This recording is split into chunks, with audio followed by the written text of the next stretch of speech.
Nahal है। आज हम लोग नाहल गांव में आए हैं। यहाँ एक दुर्घटना में पुलिस के एक सिपाही की जान गई। मेरी संवेदना उनके परिवार के प्रति है और मैं चाहता हूं उनको न्याय मिले, लेकिन न्याय मिलेगा कैसे? पुलिस ने आरोप लगा के 500 से ज्यादा लोगों को चिन्हित किया। बहुत सारे लोगों को धारा 151 में जेल में भेज दिया।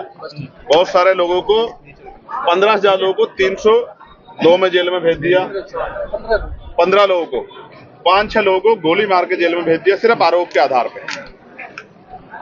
अब आरोप और सत्य में ये फर्क है। आरोप में और सत्य में फर्क है कि उसके बीच में एक दायरा है जांच का।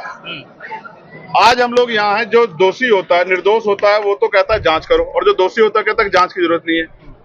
आज हम लोग यहाँ हैं कि मैं यहाँ से गांव वालों की तरफ से ऐलान करता हूँ कि इस घटना की सीबीआई जांच करा दी जाए, क्योंकि 500 लोग स्टेट खोलने की बात कर रहे हैं, 15 लोगों को 302 में जेल भेजा है, एक सिपाही की जान का विषय है, सारे पुलिस के कर्मियों में बेचैनी है। गांव वाला कहना है कि पुलिस की गोली से ही सिपाही की जान गई। ठीक है, तो ये सत्य कैसे बाहर आएगा? सत्य इस तरह बाहर आएगा कि इसकी जांच हो जाए, और गांव के लोग तैयार है कि सीबीआई जांच हो। हमारे यहाँ सीबीआई जांच को माना जाता है कि वहां से निष्पक्षता होगी, दूध का दूध पानी का पानी हो जाएगा। ठीक है, तो मैं चाहता हूं जिस तरह का जुल्म जो है लगातार पुलिस यहाँ कर रही है, यहाँ आना, इनको डराना, इनके घरों में घुस जाना सीढ़ी लगा के, ये गलत। पुलिस जिस दिन आई है उनको तस्करी डाल के आई, उन्होंने थाने को सूचित नहीं किया, उन्होंने चौकी को सूचित नहीं किया, तो कुछ गलतियों पे पुलिस भी है। इसलिए पुलिस को और गांव के बीच का जो टकराव, इसको रोकने के लिए इसकी जांच जरूरी है। मैं यहाँ के कमिश्नर साहब से बात करूंगा और मैं उनसे कहूंगा कि वो इसकी सीबीसीआईडी जांच करा दे या सीबीआई जांच करा दे।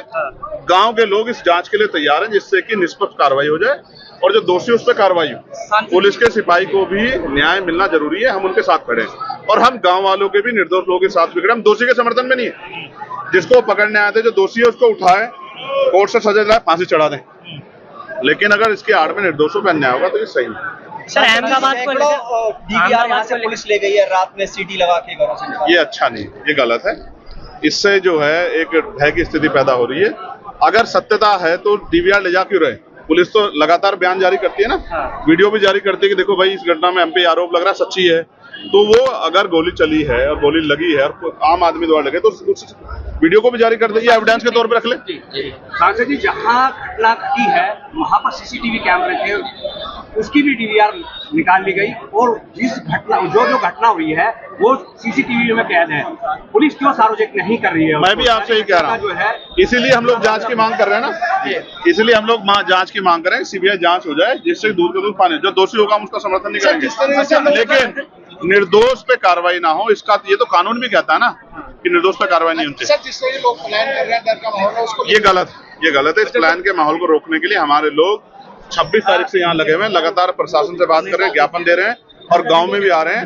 अभी तक मुझे जानकारी थी पीएससी लगाई गई थी, आज पीएससी हटाई गई। देखिए, अहमदाबाद की घटना पे मैं ये कहना चाहता हूँ कि मैं अभी दुबई गया था 6 तारीख को।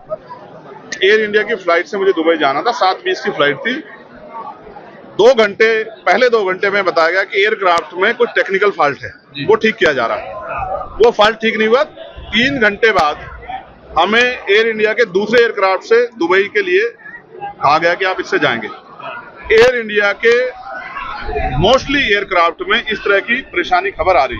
हो सकता है उस हादसे का शिकार मैं भी हो जाता। मैं 11A पे बैठा हुआ था, हो सकता है कि आज मैं इस दुनिया में ना होता। इसलिए मैंने कल लेटर लिखा था जो हमारे केंद्रीय जो है नागरिक उड्डयन मंत्री हैं राम मोहन नायडू जी को, कि भाई आप इसकी ना पूरे एयरक्राफ्टों की जांच कराओ, क्योंकि लोगों की जिंदगी के साथ खिलवाड़ नहीं होना चाहिए। बहुत बड़े पैमाने पे खिलवाड़ हुआ, कितने लोगों की जान जो है चली गई है, उनके परिवारों को क्या होगा?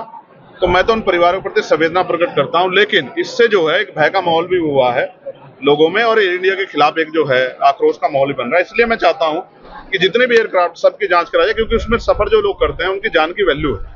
आज बहुत सारे लोग अपने परिवार, एक बड़े सीनियर नेता, उसके क्या नाम, गुजरात के पूर्व चीफ मिनिस्टर चले गए, मैं उनके प्रति संवेदना प्रकट करता हूँ कि उनके परिवार को दुख सहन शक्ति मिले। लेकिन अगर इसमें इसकी जांच हो, इसमें जो दोषी हो उस पर भी सख्त कार्रवाई होनी चाहिए, लोगों के जीवन से खिलवाड़ नहीं होना चाहिए। सांसद जी, पुलिस आज तक अपनी बुलेट का खोखा या आप पब्लिक का खोखा बरामद नहीं कर सके, जबकि वो इतनी तेज है कि गोली और लगने के बाद आप जो कहना चाह रहे हैं और मैं भी जो कह रहा हूँ, आप समझते हैं कि ये पूरा मामला झोल में है, ये बिना जांच के स्पष्ट है, इसकी जांच होनी जरूरी है। सांसद जी, आपका प्रतिनिधि मंडल गांव उनाहाल में पहुंचा था, लेकिन उस दौरान पे यहाँ पर कई ऐसे जीवित पशु जो थे वो मर गए थे, जो पालतू पशु हैं, उस पर क्या कहना है, उसका जिम्मेदार कौन है? ये इसके पूर्ण रूप से दोषी यहाँ का एडमिनिस्ट्रेशन और यहाँ की सरकार है।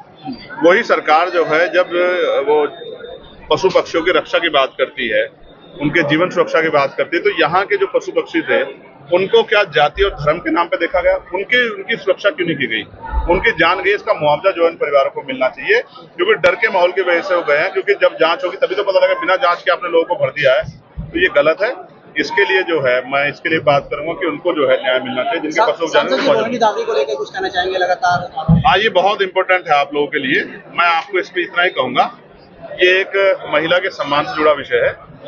तो मैं, क्योंकि मेरे परिवार ने संस्कार दिए कि मैं इस पे महिला सम्मान के प्रति बड़ा सजग हूँ, तो मैं जो भी अपनी बात है, क्योंकि मुझे पता लगा कोर्ट जा रही है, मैं कोर्ट में कहूँ, क्योंकि ये महिला के सम्मान का विषय ना होता तो मैं इस पर अपनी बात